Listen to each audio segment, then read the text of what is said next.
કલ્પના કરો કે એવી વસ્તુ કે જેની સોના કરતા પણ વધારે કિંમત હોય. અમદાવાદમાંથી પર્દાફાશ થયો છે એમ્બરગ્રીસનો. જી હા, વહેલની ઉલટીનો, જેની કિંમત આંતરરાષ્ટ્રીય બજાર કિંમતમાં કરોડો રૂપિયા થાય છે. અમદાવાદમાંથી આ એમ્બરગ્રીસનો પર્દાફાશ થયો છે. જોઈશું આ રિપોર્ટમાં.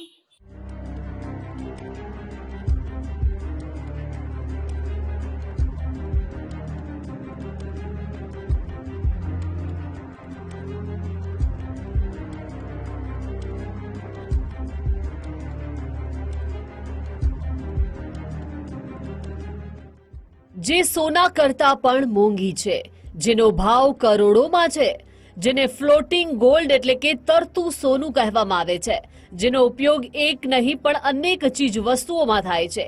એ વસ્તુ એટલે માછલીની ઉલટી. જી હા, તમે બરાબર જ સાંભળ્યું છે કે એક માછલી કે તેની ઉલટીની કિંમત કરોડોમાં છે. તેની હેરાફેરી કરનાર શખ્સની ધરપકડ કરવામાં આવી છે. અમદાવાદમાં તરતા સોનાની તસ્કરીનો પર્દાફાશ. વહેલ માછલીની ઉલટી સાથે એક શખ્સની ધરપકડ. એમ્બરગ્રીસનો સોદો થાય તે પહેલા પોલીસની કાર્યવાહી. 2 કરોડથી વધુની કિંમતનું 2 કિલો એમ્બરગ્રીસ જપ્ત. અમદાવાદમાંથી ફરી એક વખત એમ્બરગ્રીસ એટલે કે પ્રતિબંધિત સ્પર્મ વહેલ માછલીની ઉલટીનો જથ્થો મળી આવ્યો છે. ક્રાઇમ બ્રાન્ચની ટીમે મેઘાણીનગર વિસ્તારમાંથી એમ્બરગ્રીસના જથ્થા સાથે રાજુ ઉર્ફે રાજેશ મારવાડી નામના શખ્સની ધરપકડ કરી છે. આરોપી પાસેથી જે ઉલટીનો જથ્થો જપ્ત કરવામાં આવ્યો છે તેની આંતરરાષ્ટ્રીય બજાર કિંમત 2 કરોડ આસપાસ થાય છે. એમ્બરગ્રીસની તસ્કરી એ વન્ય જીવન સંરક્ષણ કાયદા હેઠળ ગંભીર ગુનો માનવામાં આવે છે.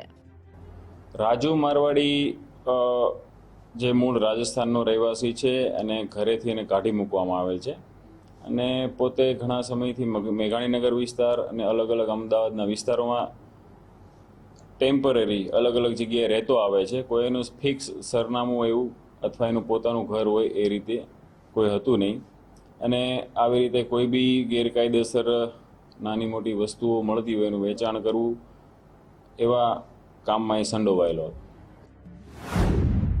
તરતા સોનાની તસ્કરીનું મુંબઈ કનેક્શન. વહેલની ઉલટી, જેને એમ્બરગ્રીસ કહેવાય છે, તે વહેલના શરીરમાંથી મુક્ત થતો ઘન પદાર્થ છે. તે સામાન્ય રીતે સ્પર્મ વહેલ દ્વારા જ ઉત્પન્ન થાય છે. સ્પર્મ વહેલ માછલી એક લુપ્ત પ્રજાતિ હોવાથી તેના અવશેષોનો ગેરકાયદે વેપાર એક ગંભીર ગુનો છે. મૂળ રાજસ્થાનના અને બિકાનેરના રાજુ ઉર્ફે રાજેશ મારવાડી, જે મેઘાણીનગરમાં રહે છે, પ્રાથમિક પૂછપરછમાં તેણે જણાવ્યું હતું કે આ એમ્બરગ્રીસનો જથ્થો મુંબઈના ગ્રાન્ટ રોડ પર રહેતા ગણેશ મારવાડી નામના એક શખ્સે આપ્યો હતો. ગણેશ માછલીની ઉલટી ક્યાંથી લાવ્યો એ બાબતે રાજુને જાણ નથી, પરંતુ ગણેશે જે તેને અમદાવાદમાં વેચવા માટે 2 કિલો એમ્બરગ્રીસ આપ્યું હતું. આ વેચવા માટે રાજુ કોઈ ગ્રાહક શોધી રહ્યો હતો. જો કે એ પહેલા વાત ક્રાઇમ બ્રાન્ચ સુધી પહોંચી અને સોદો થાય તે પહેલા આરોપીને ઝડપી લેવામાં આવ્યો. આજે રાજુ મારવાડી છે એ એના એક દૂરના ઓળખીતા કે જે પણ મુંબઈ ખાતે રહે છે, એનું નામ છે ગણેશ બછરાજ મારવાડી. એની પાસેથી મુંબઈમાંથી જ્યારે બંનેની મુલાકાત થઈ ત્યારે એની પાસેથી વેચાણ કરવા માટે એમ્બરગ્રીસ લઈ આવે છે અને એ વેચાણ માટે ફરતો હતો. એ સમય દરમિયાન ક્રાઇમ બ્રાન્ચે એને ઝડપી પડે. ભારતમાં વન્ય જીવન સંરક્ષણ અધિનિયમ 1972 હેઠળ વહેલની ઉલટી રાખવી અથવા તેનો વેપાર કરવો ગેરકાયદેસર છે. આ પગલું સ્પર્મ વહેલની ઘટતી જતી વસ્તીને બચાવવા માટે લેવામાં આવ્યું છે. ભારતમાં વહેલ અને તેની આડપેદાશો સંરક્ષિત શ્રેણીમાં આવે છે. કેવી રીતે માછલીના શરીરમાં આ પદાર્થ બને છે અને કેવી રીતે તેને વહેલ બહાર કાઢે છે, હવે તેના વિશે વાત કરીએ. સ્પર્મ વહેલની ઉલટી એટલે કે એમ્બરગ્રીસ વહેલની શરીરમાંથી મુક્ત થતો ઘન પદાર્થ છે. વહેલ માછલી સમુદ્રમાં હાજર તમામ પ્રકારની વસ્તુઓ ખાય છે, પરંતુ જ્યારે આ વસ્તુઓ પચાવી શકતી નથી ત્યારે વહેલ તેને ઉલટીના સ્વરૂપમાં બહાર કાઢે છે.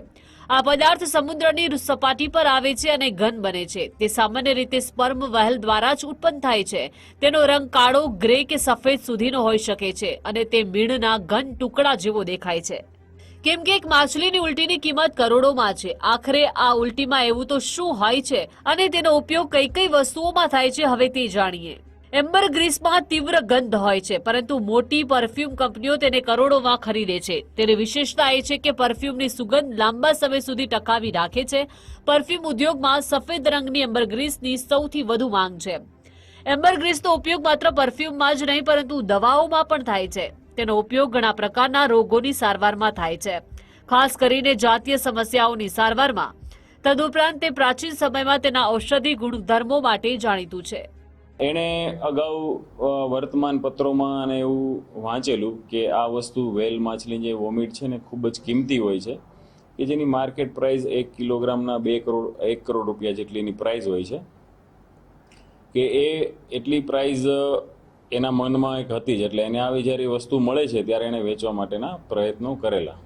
મુંબઈથી એમ્બરગ્રીસ લાવનાર રાજુની પૂછપરછ ચાલુ છે, પરંતુ રાજુને એમ્બરગ્રીસ આપનાર ગણેશ મારવાડી આ હેરાફેરી પાછળનો માસ્ટર માઇન્ડ છે. તે હજુ સુધી પોલીસની પકડમાં આવ્યો નથી. આ જથ્થો ક્યાંથી આવ્યો, કેવી રીતે આરોપી તેની તસ્કરી કરતો હતો, તે દિશામાં તપાસ કરવામાં આવી રહી છે. અર્પિત દરજી, ગુજરાત ફર્સ્ટ, અમદાવાદ.